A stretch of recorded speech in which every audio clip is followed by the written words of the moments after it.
الحمد لله الكريم الجواد خلق الإنسان وجعل له السمع والبصر والفؤاد. الحمد لله المضل الهاد أنزل الغيث مباركا فأحيا به البلاد وأخرج به نبات كل شيء رزقا للعباد. الحمد لله حمد الطائعين العباد ونعوذ بنور وجهه الكريم من الوعيد بسوء المهاد. أشهد أن لا إله إلا الله وحده لا شريك له المضل الهاد الفعال لما يريد ولا يقع في ملكه إلا ما أراد. الحمد لله الذي خلق 7 سماوات بغير عماد ومن الأرض مثلهن وأرسل الجبال كالأوتاد. الحمد لله وأشهد أن لا إله إلا الله وأشهد أن سيدنا محمد عبده ورسوله سيد الأسياد سيد الأولين والآخرين من حاضر وباد أشجع الناس قاطبة إذا دعا داعي الجهاد. اللهم صل وسلم وبارك على حبيبنا ونبينا محمد واجعل صلاتنا عليه لنا خير زاد. أعوذ بالله من الشيطان الرجيم. بسم الله الرحمن الرحيم. أرأيت الذي يكذب بالدين فذلك الذي يدع اليتيم ولا يحض على طعام المسكين فويل للمصلين الذين هم عن صلاتهم ساهون الذين هم يراءون ويمنعون الماعون. صدق الله العظيم. اللهم صل على نبينا محمد وعلى آل محمد كما صليت على إبراهيم وعلى آل إبراهيم إنك حميد مجيد. اللهم بارك على محمد وعلى آل محمد كما باركت على إبراهيم وعلى آل إبراهيم إنك حميد مجيد. اللهم ربنا آتنا في الدنيا حسنة وفي الآخرة حسنة وقنا عذاب النار. اللهم إنا نسألك علما نافعا وعملا متقبلا ورزقا طيبا. قرآن کریم کی ایک صورت، مختصر سی صورت، ایک شخص کے رویوں کے تذکرے سے بھری ہے، اور یہ وہ صورت ہے جس کا آغاز ایک سوال سے ہوتا ہے، اور وہ سوال ایک خاص قرآنی لفظ سے شروع ہوتا ہے۔ خطبہ سننے والوں، اپنے آپ کو قرآنی الفاظ سے جوڑنا شروع کر دو۔ نگاہیں رکھنے والوں، نگاہوں کو قرآن کے الفاظ پہ جما لیا کرو۔ پڑھنے کی استطاعت رکھنے والوں، قرآن کے جملے پہ رک کر اس کو ایک دنیا سمجھ کے اس میں داخل ہو جایا کرو۔ قرآن کی سورت شروع کرو تو اس صورت میں کے آغاز میں بھی کچھ اسرار ہیں، اختتام پہ بھی کچھ اسرار ہیں۔ وہ صورت خود بھی کچھ راز رکھتی ہے، کچھ پیغام رکھتی ہے۔ ہر صورت کے مخصوص الفاظ ہیں، پیغام ہیں، جملے ہیں، اس کے راز ہیں، اس سے وابستہ سبق ہیں، اس سے وابستہ احادیث ہے، اس سے وابستہ علمی نکات ہیں۔ قرآن پہ ایمان رکھنے والوں، قرآن کی امت بن جاؤ۔ ادھر ادھر کے سارے نعرے، ادھر ادھر کی شخصیتیں چھوڑ کر قرآن میں غرق ہو جاؤ۔ قرآن کی وہ صورت ایک سوال سے شروع ہوتی ہے، اور وہ سوال ایک لفظ کی شکل میں ہے، اور وہ لفظ قرآن کا ایک خاص محاورہ ہے۔ اللہ تعالیٰ پوچھتے ہیں ارأیت الذی یکذب بالدین۔ ارأیت، ارأیت، دو لفظ یہ مل کے ایک عربی کا لفظ بنا ہے۔ سوال کرنے کے لیے آتا ہے، کیا تصدیق کرنے کے لیے.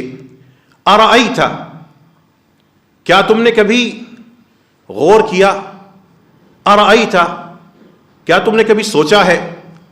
ارأیت، کیا کبھی تم نے اپنی عقل کو اس معاملے میں سوچ کے لیے استعمال کیا ہے؟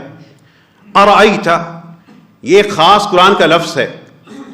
ارأیت الذی یکذب بالدین، یہ جو اللہ کے قرآن میں یہ پہلی آیت ایک جملے سے بن رہی ہے، کیا تم نے کبھی ایسے شخص کے بارے میں غور کیا ہے جو روز آخرت کے حساب کو، ثواب کو، عذاب کو مانتا ہی نہ ہو؟ یکذب بالدین، جھٹلاتا ہو. یکذب بالدین، آخرت کو تسلیم ہی نہ کرتا ہو. یکذب بالدین، قیامت کو، جنت کو، دوزخ کو، جنت کو، ان سب چیزوں کو ایک کہانی سمجھتا ہو. یکذب بالدین، وہ اپنی عقل کی بنیاد پر یہ فیصلہ کر بیٹھا ہو یکذب بالدین کہ آخرت کچھ نہیں ہے. یہ ایسے شخص کے بارے میں کبھی سوچا ہے؟ ارأیت، کبھی تم نے دیکھا ہے ایسے شخص کو؟ یہ قرآن کا خاص اسلوب ہے. یہ اسلوب آپ کو قرآن کریم میں جگہ جگہ نظر آئے گا. 20 سے زائد مقامات پر یہی آپ کو اسلوب نظر آئے گا. آئیے، قرآن جب خاص طور پر کسی شخص کے بارے میں یا کسی رویے کے بارے میں انسان کو متنبہ کرتا ہے، توجہ دلاتا ہے اور اس کی عقل کو جھنجھوڑتا ہے، اس کو دعوت فکر دیتا ہے، تو جن اسالیب کو استعمال کرتا ہے ان میں سے ایک یہ ہے، ارأیت، کبھی تم نے ایسے شخص کے بارے میں غور کیا ہے جو قیامت کو جھٹلاتا ہو؟ وہ صرف رسول اللہ صلی اللہ علیہ وسلم کے دور میں مکہ ہی اور مدینہ میں ہی نہیں پائے جاتے تھے، وہ آج ہمارے یہاں پر بھی پائے جاتے ہیں. وہ مسلمانوں کا نام رکھ کر بھی پائے جاتے ہیں. الحاد ہمارے معاشرے میں جو پھیل رہا ہے اس کے وہ نمائندے بن کے پھرتے ہیں. بظاہر ماں باپ کی طرف سے نام رکھ دیا گیا اسلامی، لیکن وہ خطرناک لوگ اسلام آباد میں بھی موجود ہیں، وہ ہمارے میڈیا میں بھی موجود ہیں، پاکستان کی پالیسی ساز طبقوں میں آج بھی بڑی تعداد میں موجود ہیں. یکذب بالدین، بات ہماری سن لیتے ہیں لیکن وہ آخرت کو جھٹلاتے ہیں. کبھی ایسے شخص کے بارے میں غور کیا ہے؟ ارأیت الذی یکذب بالدین، جس نے بچپن سے انگلش فلمیں دیکھی ہوں، وہاں کے ناول پڑھے ہوں، الہادی کارٹون دیکھے ہوں، اسی طرح کا لٹریچر پڑھا ہو، ایسے ہی لوگوں کے ساتھ جیتا ہو، نہ نماز کی پرواہ، نہ روزے کی فکر، نہ زکوٰۃ کا پتہ، نہ میت کا حق، نہ زندہ رہتے ہوئے اسلام پہ چلنے کا طریقہ. یکذب بالدین، وہ بچہ آخرت میں وہ دوستیاں لگا کے جوان ہونے والا، وہ گرل فرینڈ اور بوائے فرینڈ میں پلنے والا، وہ بڑے بڑے انگریزوں کی نقل کرنے والا، آخر میں وہ مسلمان باپ کی پروڈکٹ یہی ملحد بچہ نکل رہا ہے. وہ ماؤں نے اپنے بچوں کو خود ہی الحاد کے سپرد کر دیا، اپنی بیٹی کا پردہ اتار دیا، بیٹوں کو شرم سے محروم کر دیا. آہستہ آہستہ غیرت ختم ہوئی، غیرت ختم ہوئی تو شیطان آ کے بیٹھ گیا، شیطان آ کے بیٹھ گیا تو رحمان کے راستے بند ہو گئے. وہ ہمارے تعلیمی ادارے ارأیت الذی یکذب بالدین ایسے لوگوں کو بڑی تعداد میں جنم دے رہے ہیں. قرآن پوچھتا ہے ارأیت، تم نے ایسے شخص کو دیکھا ہے؟ وہ طالب علم بھی ہیں، وہ یہاں پہ استاد بھی ہیں، وہ بڑے بڑے ماڈرن بنے پھرتے ہیں، انگریز سے بڑھ کے ٹیڑھا منہ کر کے انگریزی بولتے ہیں، لیکن وہ اسلام کی تعلیمات کو مسلسل اس میں شک پیدا کرتے ہیں.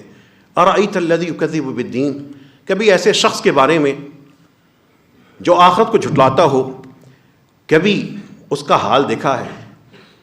اس کو کبھی اس کے بارے میں سوچا ہے؟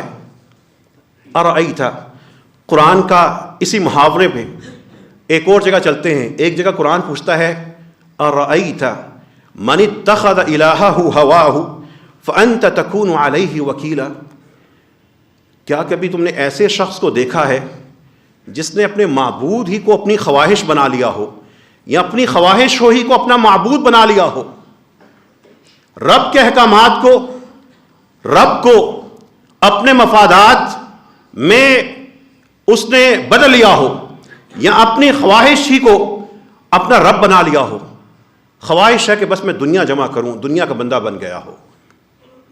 خواہش ہے کہ میں بس فحاشی میں جیتا رہوں، فلم میں اور اسی کلچر میں وہ بڑھتا جا رہا ہے. وہ حرام کا خواہش مند حرام ہی میں چلے جا رہا ہے. اس نے اپنی خواہش ہی کو اپنا رب بنا لیا. اپنی خواہش کے لیے سجدہ کرتا ہے، اپنی خواہش کو پالنے کے لیے تھکتا ہے، اپنی خواہش کے پیچھے پیچھے اپنی جوانی قربان کر رہا ہے، بڑا تاجر ہے، زبردست بزنس ہے، لیکن اسی تجارت ہی کو اپنا معبود بنا لیا، اسی کے لیے سجدے کا وقت ضائع کر رہا ہے، اسی کے لیے نفل اور فرض کا وقت ضائع کیا جا رہا ہے۔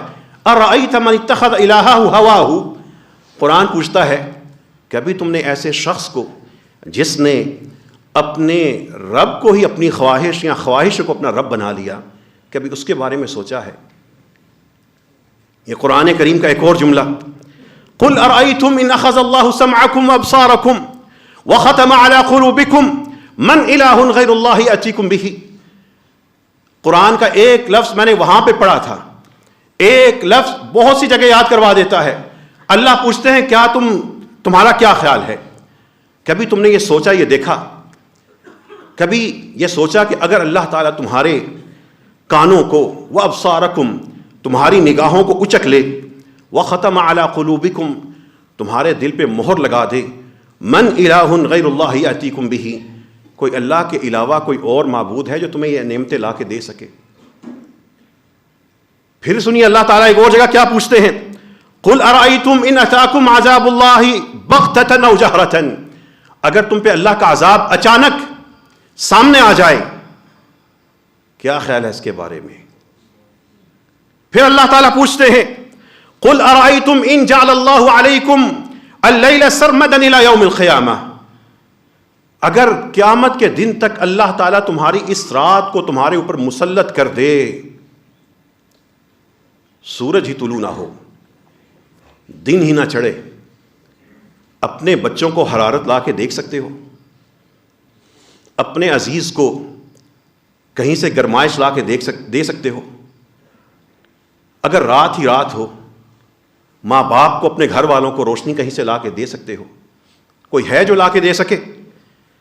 من الہ غیر اللہ، بتاؤ تو صحیح اللہ کے سوا کوئی اور ایسا معبود جن کو تم نے کچھ نہ جانے کیا کیا سمجھ لیا، اللہ کے شریک اور پارٹنر سمجھ لیا۔ مشرکین مکہ براہ راست مانتے تھے، ہم نے تدبیریں کر کے، حجتیں کر کے، تعویلیں کر کے ان کو اللہ کا شریک بنا لیا۔ من الہ غیر اللہ یأتیکم بضیاء، ہے کوئی اللہ کے سوا کوئی اور معبود جو تمہیں روشنی لا کے دے سکے؟ افلا تسمعون، سنتے کیوں نہیں؟ ارأیت الذی یکذب بالدین کا ارأیت قرآن کی بہت سی آیتوں سے آپ کو جوڑے گا، قرآن کا ایک لفظ اسلوب بن جاتا ہے۔ پھر اللہ پوچھتے ہیں قل ارأیتم ان جعل اللہ علیکم النہار سرمدا الی یوم القیامہ من الہ غیر اللہ یأتیکم بلیل تسکنون فیہ، لوگوں اگر اللہ تعالیٰ اس دن کو اسی طرح تمہارے پہ ٹھہرا ہوا بنا دے، رات ہی نہ آئے اور دن ہی دن رہے، کوئی ہے جو تمہارے لیے یہ رات کی نعمت لا کے دکھائے، ایسی رات جس میں تم سکون حاصل کرتے ہو؟ ارأیتم، کبھی سوچا ہے؟ پھر اللہ پوچھتے ہیں قل ارأیتم ان اصبح ماؤکم غورا فمن یأتیکم بماء معین، اگر یہ تمہارا پانی ہی خشک ہو جائے، کون تمہیں میٹھا گلے سے اترنے والا پانی لا کے دے سکتا ہے؟ ارأیتم، کیا کبھی تم نے دیکھا ہے؟ آئیے واپس اسی صورت کی طرف، ارأیت الذی یکذب بالدین، کیا تم نے ایسے شخص کا حال دیکھا ہے جو آخرت کو جھٹلاتا ہے؟ فذلک الذی یدع الیتیم، ایسا شخص ہی یدعو، دھکے دیتا ہے، دھتکارتا ہے، نفرت کا نشانہ بناتا ہے، کس کو؟ دنیا کے سب سے زیادہ مصیبت زدہ انسان اور فرد، یتیم کو۔ یہ روز آخرت پر ایمان سے جس کا دل خالی ہو، رحمت سے بھی خالی ہوگا۔ فذلک الذی یدعو الیتیم، نہ اس لیے کہ جس نے آخرت کا یقین ہی نہیں دل میں بسانا، اس کو ثواب کی کیا امید، اس کو عذاب کا کیا ڈر، وہ یہ نیکی کیوں کرے؟ اس کی تو ان عقائد پر اس کا ایمان ہی نہیں، وہ آخرت کو نہیں مانتا، آخرت کا سوداگر کیوں بنے؟ اس کے لیے ایک بہت بڑی خوشخبری رسول اللہ صلی اللہ علیہ وسلم اس شخص کے لیے جو یتیم کی خاطر کوشاں ہو، اس کے لیے وہ خوشخبری کوئی معنی نہیں رکھتی۔ وہ بدبخت ان الفاظ کو سن کر وہ ان کی برکت سے محروم ہے۔ اللہ کے رسول صلی اللہ علیہ وسلم فرما رہے ہیں انا وکافل الیتیم فی الجنۃ ہکذا، میں اور یتیم کو پالنے پوسنے والا جنت میں ہم اس طرح ہوں گے۔ اور رسول اللہ صلی اللہ علیہ وسلم اپنی 2 انگلیوں سے اشارہ کر کے صحابہ کرام رضوان اللہ علیہم اجمعین کو سمجھا رہے ہیں، میں اور یتیم کی کفالت کرنے والا، اس کے لیے بندوبست کرنے والا، میں جنت میں اس طرح ہوں گا، ہم دونوں اس طرح ساتھ ہوں گے۔ لیکن فذلک الذی یدع الیتیم، یہ بدبخت تو یتیم کو دھکے دیتا ہے۔ فذلک الذی یدع الیتیم ولا یحض علی طعام المسکین، آخرت کا ڈر جب ادھر دل میں نہ ہو تو ایسا شخص مسکین کو کھانا کھلانے کی تلقین کسی اور کو بھی نہیں کرتا۔ جو دوسرے کو تلقین نہ کرتا ہو وہ خود کیا عمل کرے گا؟ دوسرے کو تلقین کر کے انسان استطاعت نہ رکھتا ہو، اس کو اتنا ہی اجر ملتا ہے جتنا کرنے والے کو ملتا ہے۔ لیکن یہ اللہ تعالیٰ کے روز قیامت سے اس کا انکار کرنے والا، یتیم کے بارے میں دل میں رحمت شفقت نہ رکھنے والا، یہ شخص دوسرے کو یہ بھی نہیں کہہ سکتا کہ جاؤ جا کے ان کو کھانا کھلاؤ۔ بلکہ آج کل عقل کی بنیاد پر باتیں کرنے والے اور دین کے احکامات میں خام خواہ ٹانگ اڑانے والے، وہ یہ پرچار کرتے ہیں کہ لوگوں کو کھانا نہ کھلاؤ، ان کو پیشہ سکھا دو، ان کو یہ کام کروا دو۔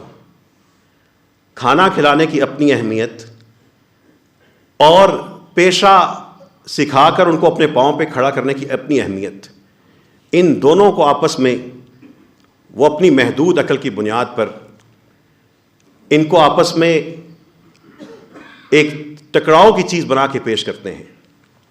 کھانا کیوں لگایا جا رہا ہے؟ دسترخوان کیوں لگائے جا رہے ہیں؟ کیوں کھلا رہے ہیں؟ جن بیچاروں کے پاس پیشہ ور تعلیم بھی ہے، کام بھی کرتے ہیں، اس مہنگائی میں ان کی پوری نہیں پڑتی، ان کے بارے میں کیا ارشاد فرماتے ہیں؟ دین کی تعلیمات پر عمل تو نہ ہو سکا، جو چند نیکی کے کام جاری ہیں اس میں بھی بد نصیب اپنا نام لکھوانے سے رہے، بلکہ اس کے مخالف کے طور پہ اپنا نام لکھوا لیا۔ یہ ولا یحض علی طعام المسکین، وہ مسکین کے کھانا کھلانے کے حوالے سے کوئی رغبت نہیں دلا سکتے۔ فویل للمصلین، پھر قرآن کا ایک لفظ نہیں ہے، اسلوب اور محاورہ آ گیا۔ فویل، تباہی ہے، للمصلین، نماز پڑھنے والوں کے لیے۔ قرآن کی انتہائی ہولناک آیتوں میں سے ایک آیت، فویل للمصلین، نماز ایسا ادا کرنے والے، الذین هم عن صلاتهم ساہون، جو نماز پڑھتے ہیں لیکن نماز میں سستی کا شکار ہیں، اس کے وقت کے حوالے سے، اس کو صحیح ادا کرنے کے حوالے سے، اس میں خشوع کے حوالے سے، اس کے بارے میں غفلت کا شکار ہیں۔ فویل للمصلین، کتنی سخت آیت ہے۔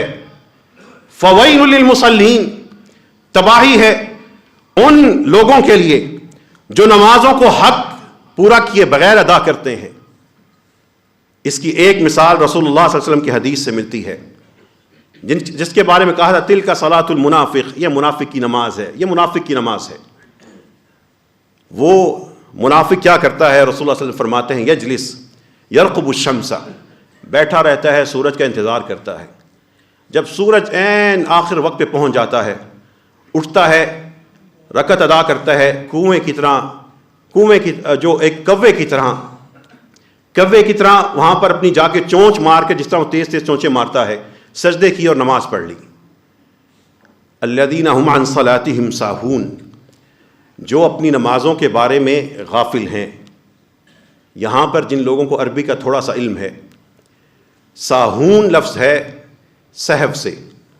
آپ سجدہ سہو جو کرتے ہیں، سہو کہتے ہیں غلطی کو، کوئی چیز بھول جانے کو. ایک چیز ہوتی ہے، عربی کا محاورہ ہے سہا فی الصلاۃ، نماز میں غلطی کی. ایک ہے سہا عن الصلاۃ، نماز کے بارے میں غافل رہا. فی صلاتہم ساہون اور عن صلاتہم ساہون کا فرق ہے. اگر انسان نماز میں کوئی خطا کرے، اور ہم سب خطا کرتے ہیں، حتیٰ کہ رسول اللہ صلی اللہ علیہ وسلم بھی نماز ادا کرتے ہوئے ان سے بھی سہو ہوئے، وہ سہو اور ہے. نماز کے بارے میں سہو یہ ہے کہ انسان اول تو ٹالتا رہے اور آخری وقت آئے تو اٹھ کے کہے اچھا میں نماز پڑھ لیتا ہوں. دوسرا ٹالنا یہ ہے کہ رکوع اور سجود اور قیام میں اگر کھڑا ہو ہی گیا تو بس جان ہی چھڑائی. ابھی 3 دفعہ بھی پورا نہیں پڑا، 2 دفعہ ہوئے، اگلے رکن کے لیے جا رہا ہے. اور نمازوں کے حوالے سے یہ تو مجھے نہیں پتا کہ ہماری امت کے علماء کب صحیح چیزوں پہ متفق ہوں گے، لیکن ہمارے عام عوام ایک بات یاد رکھیے. آپ لوگ جو سارے بیٹھے ہیں، آپ چاہیں تو رسول اللہ صلی اللہ علیہ وسلم کی نماز پہ امت کے باشعور لوگ تھوڑی سی کوشش کر کے متفق ہو سکتے ہیں. اور وہ سادہ سی بات یہ ہے کہ فرقہ پرست لوگوں سے اور اپنے فرقے کی خاطر جینے والوں سے کچھ عرصے کے لیے اپنے کان بند کر دیں اور نگاہوں سے رسول اللہ صلی اللہ علیہ وسلم کی جا کے احادیث کو مطالعہ شروع کر دیں.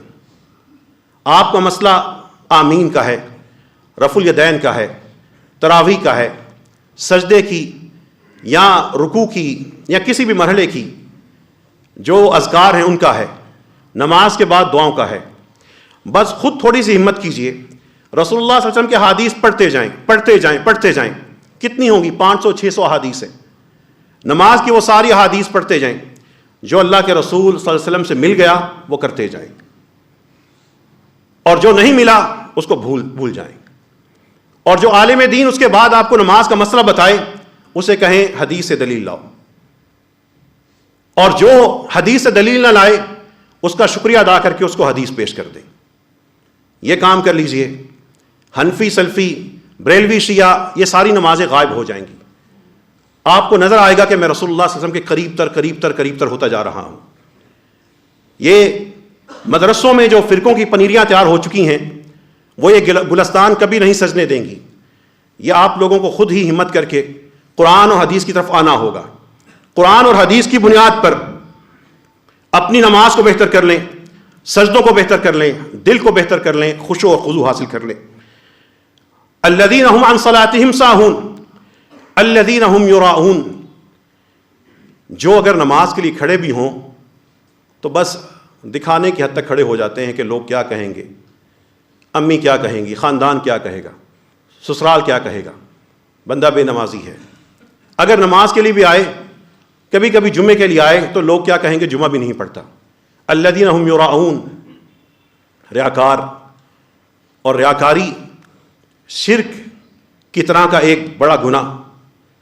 قیامت کا دن عالم ہوگا، بڑا عالم، بڑا قرآن کو تلاوت کرنے والا، بلایا جائے گا، کیا کیا؟ اللہ کی نعمت ملی تھی، بتائے گا کہ میں نے اتنا قرآن پڑھا، اتنا واعظ کیا. کہا جائے گا جھوٹ، شہرت کی خاطر کرتے تھے، شہرت کی خاطر پڑھتے تھے، شہرت کی خاطر تمہارا خشوع و خضوع تھا. جہنم میں ڈالا جائے گا.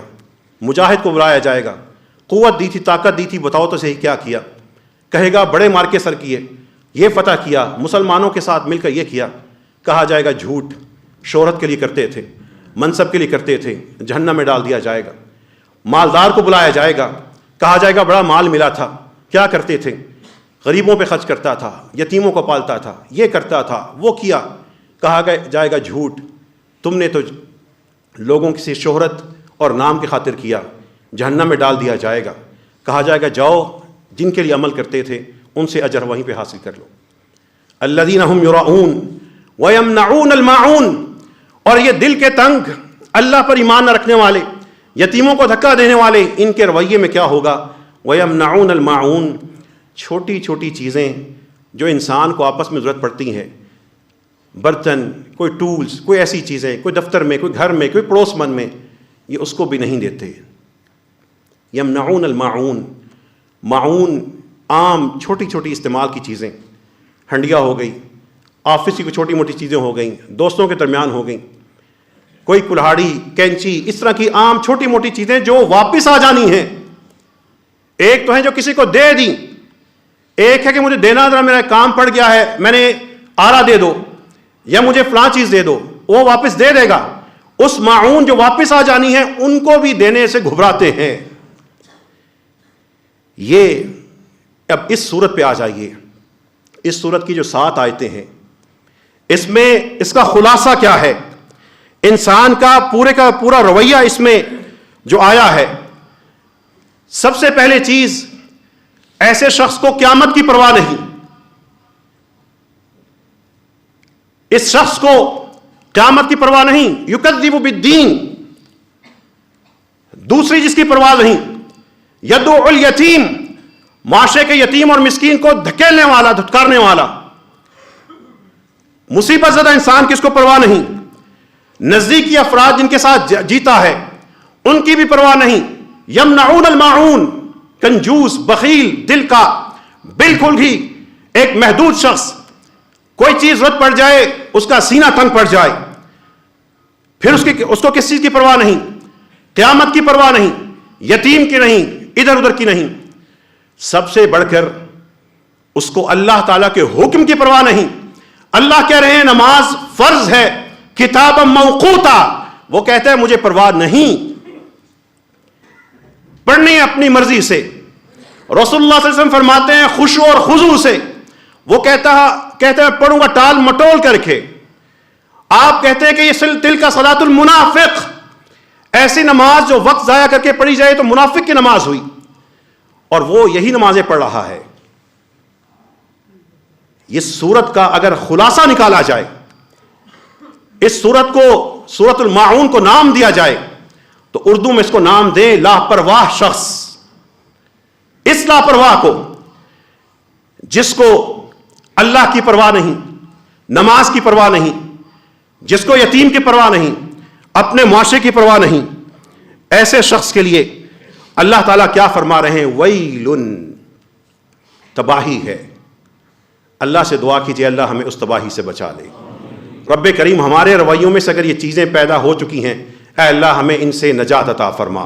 اے اللہ قرآن کی اس صورت کے ذریعے ہمیں اپنا رویہ بہتر کرنے کی توفیق عطا فرما۔ وآخر دعوانا ان الحمد للہ رب العالمین۔ اللہم صلی علی نبینا محمد وعلی آل محمد کما صلیت علی ابراہیم وعلی آل ابراہیم انک حمید مجید۔ اللہم بارک علی محمد وعلی آل محمد کما بارکت علی ابراہیم وعلی آل ابراہیم انک حمید مجید۔ مسجد کے دروازے پر جو لوگ کھڑے ہیں یا مسجد کے جو صحن میں کھڑے ہیں ان سے درخواست ہے کہ اوپر چلے جائیں، مزید جگہ اوپر تیار ہو چکی ہے۔ انشاءاللہ رمضان تک ہمیں امید ہے کہ وہاں پہ ٹائلز وغیرہ بھی لگ جائیں گی، جگہ مزید بہتر ہو جائے گی۔ لیکن جہاں پہ لوگ جوتے اتارتے ہیں، نماز کے اور آپ کے شایان شان نہیں ہے کہ آپ وہاں پہ کھڑے ہوں اور نماز پڑھیں۔ دوسرا، خطبہ جمعہ کو کھڑے ہو کے سننا یہ بھی جمعہ کے آداب کی خلاف ورزی ہے۔ جہاں پہ جگہ ملے وہیں پہ بیٹھ جائیں۔ اگر مسجد آ ہی گئے ہیں تو اتنی تو ہمت کر لیجئے کہ زمین پہ بھی بیٹھ جائیں، اور بجائے کھڑے ہو کے انتظار کرنے کے جائیے اور جا کے جو بہتر جگہ ہے وہاں پر جا کے بیٹھ جائیں۔ رسول اللہ صلی اللہ علیہ وسلم کی ایک بہت بڑی امید افزا حدیث ان عورتوں کے لیے ہے جو اپنے بچوں کی خاطر قربانیاں دیتی ہیں۔ ولا يحض على طعام المسکین اور فذلک الذی یدعو الیتیم، انہی آیتوں کی روشنی میں جو ایک چیز ذہن میں آتی ہے، رسول اللہ صلی اللہ علیہ وسلم فرماتے ہیں قیامت کا دن ہوگا، میں سب سے پہلا وہ شخص ہوں گا، انا اول من یفتح باب الجنہ، جو جنت کا دروازہ کھولے گا، لیکن الا انی ارى امرأة تبادرنی، مجھے ایک خاتون نظر آئے گی جو مجھ سے آگے آگے یا مجھ سے سبقت لے کے جا رہی ہوگی۔ فاقول ما لکی، میں اس سے پوچھوں گا جنت کے دروازے پر، ما لکی، خاتون یہ تمہارا کیا ماجرا ہے، وہ یہاں پر کیسے پہنچ گئی؟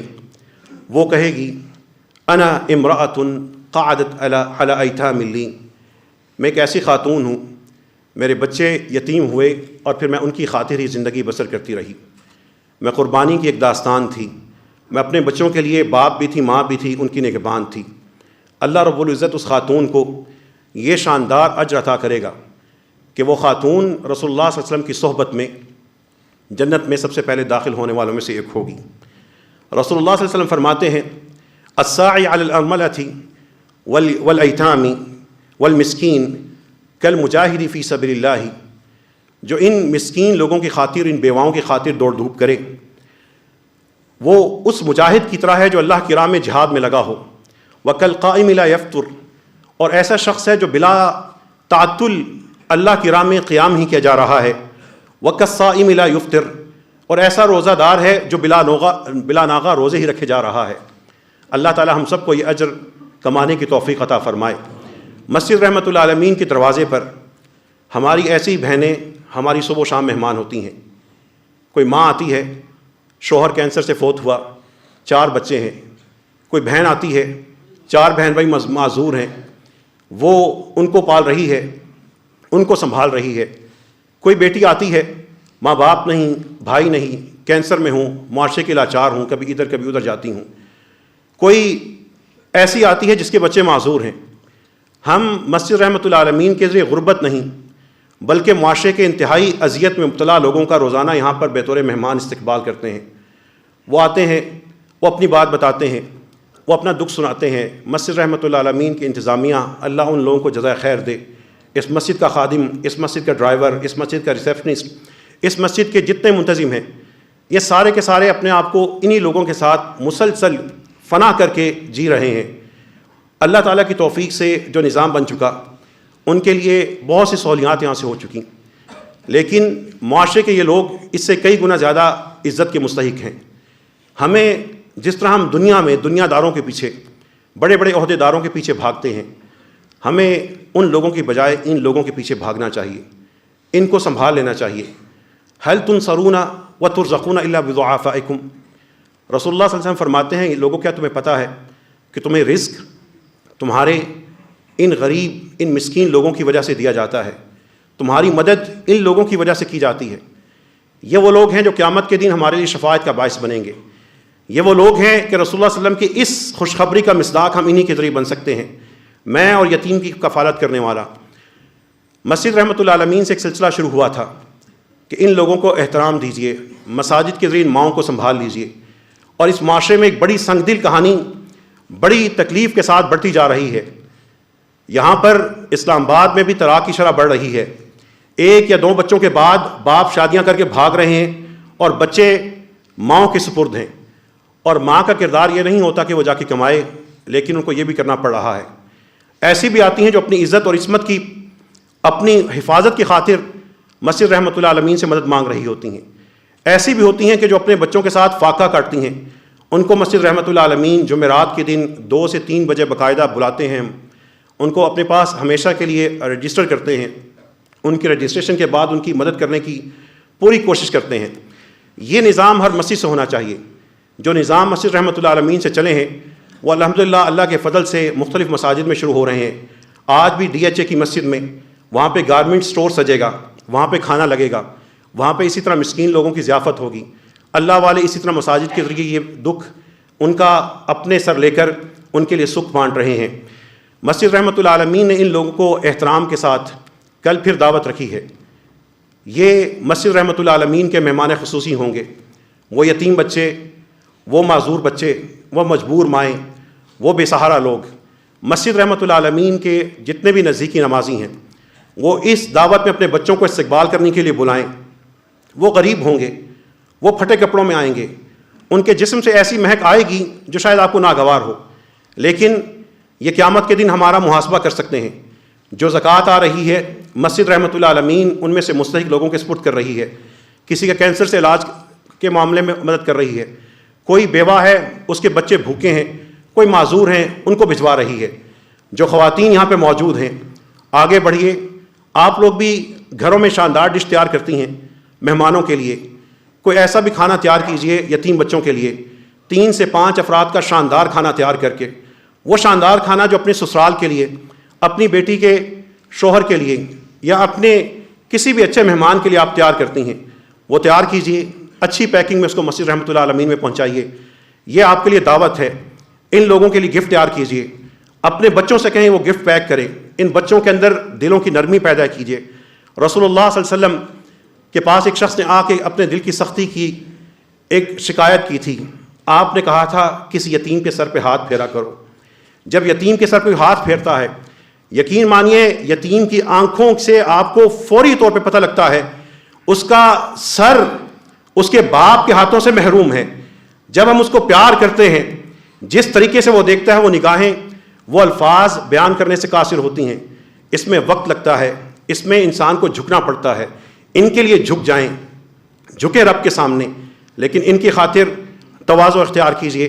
انشاءاللہ تعالیٰ کل 11 بجے سے لے کے 1 بجے تک مسجد رحمۃ اللہ عالمین میں مہمان خصوصی یہ بیوہ مائیں ہوں گی، یہ مجبور مائیں ہوں گی، یہ بے سہارا خواتین ہوں گی، یہ مردوں کا ستم کا شکار ہوں گی۔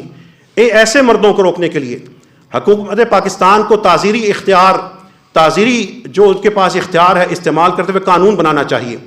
اگر کوئی شخص کسی خاتون کو طلاق دیتا ہے، طلاق دیتے ساتھ ہی اپنے بچوں کا نان و نفقہ اسی وقت 1 سال کا ایڈوانس عدالت کو جمع کروائے، تاکہ وہ بچے گھومے پھرے نہ، وہ رسوا نہ ہوں، ان کا کم از کم کچھ راشن تو پورا ہو۔ اللہ تعالیٰ سے دعا کیجیے، اے رب کریم ہم سب کو بانٹنے والا بنا دے، ہم سب کو رحمت بانٹنے والا بنا دے۔ اے اللہ تیری سے ہم رحمت مانگتے ہیں، اے اللہ اپنی رحمت عطا فرما اور ہمیں رحمت کی تقسیم کرنے کی توفیق عطا فرما۔ اے رب کریم ہمیں دنیا میں اور آخرت میں اپنی رحمت سے محروم نہ کرنا۔ اے رب کریم رسول اللہ صلی اللہ علیہ وسلم کی شفاعت سے محروم نہ کرنا۔ اے اللہ ہمارے صغیرہ و کبیرہ گناہ معاف فرما دے، ہم سب کے دلوں کو نرمی نصیب فرما دے۔ رب کریم جو مشکلات کا شکار ہیں ان کے لیے آسانی فرما، ان کا سہارا بن جا۔ اے اللہ ہمیں بھی لوگوں کا سہارا بننے کی توفیق عطا فرما۔ رب کریم ہم سب پہ اپنا فضل و رحمت نازل فرما دے۔ اے اللہ ہمیں اپنی طرف سے بے حساب رزق عطا فرما، جو عطا کیا ہے اس میں برکت نصیب فرما۔ رب کریم جو حرام کی آمیزش ہے اس کو نکال دے، ہمیں حلال سے ہی کفایت کر جا۔ اے اللہ ہم سب کو اپنا مقرب اور محبوب بنا لے، ہمیں اپنے محسن بندوں میں داخل فرما لے، ہمیں اپنے مبارک بندوں میں داخل فرما لے۔ اے اللہ جو دوسروں کے لیے بانٹتے ہیں، دوسرے کے لیے جیتے ہیں اور تیری جنت کماتے ہیں، اللہ انہیں میں شامل فرما۔ جو رسول اللہ صلی اللہ علیہ وسلم کے ساتھ ہوں گے اس طرح ساتھ ہوں گے جیسے 2 انگلیاں ساتھ ہیں۔ اے رب کریم ہمیں بھی ایسا ہی عمل کرنے کی توفیق عطا فرما اور ان تمام اعمال کو اپنی رحمت سے قبول فرما۔ اے اللہ ہم سب کے مریضوں کو شفا نصیب فرما دے، جو تڑپ رہے ہیں ان کو سکون عطا فرما، جو فوت ہو چکے ہیں رب کریم ان کی قبروں کو منور اور معطر فرما دے۔ یہاں پر موجود ہر شخص کو اپنے ماں باپ کے لیے صدقہ جاریہ بنا دے۔ اے اللہ یہاں پر موجود ہر ماں باپ کو اپنی اولادوں کے لیے جنت کا گھرانہ بنانے والے ماں باپ بنا دے۔ اے اللہ گھروں میں جو دوزخ کی آگ بھڑکا بیٹھے ہیں، اللہ قو انفسکم واہلیکم نارا، لوگوں اپنے آپ کو اور اپنے گھر والوں کو دوزخ سے بچا لو۔ اے اللہ قرآن کی اس پکار پہ ہمیں وہ دوزخ کی آگ اے اللہ بجھانے کی توفیق نصیب فرما۔ اے اللہ جو ہم غفلت میں ہمیں غفلت سے نکال لے، جو ریاکاری میں مبتلا ہے اللہ ان کے دلوں کو پاک فرما دے۔ اے اللہ جو نمازوں سے غافل ہیں، جو نمازوں سے بے خبر ہیں، بے نماز ہیں، سست ہیں، اے اللہ ان کو نمازوں پہ استقامت نصیب فرما، ان کو پکے سچے نمازی بنا دے، ان کو صف اول کا نمازی بنا دے۔ اے رب کریم ہم سب کو اپنے رشتہ داروں کو دوزخ کی آگ سے بچانے کی توفیق عطا فرما۔ اے اللہ اہل غزہ کی مدد فرما دے، وہاں پہ ڈٹے ہوئے شیروں کی مدد فرما دے۔ اے اللہ جو ان کا ساتھ دے رہے ہیں اللہ ان کی مدد فرما۔ ربنا تقبل منا انك انت السميع العليم وتب علينا انك انت التواب الرحيم واخر دعوانا ان الحمد لله رب العالمين۔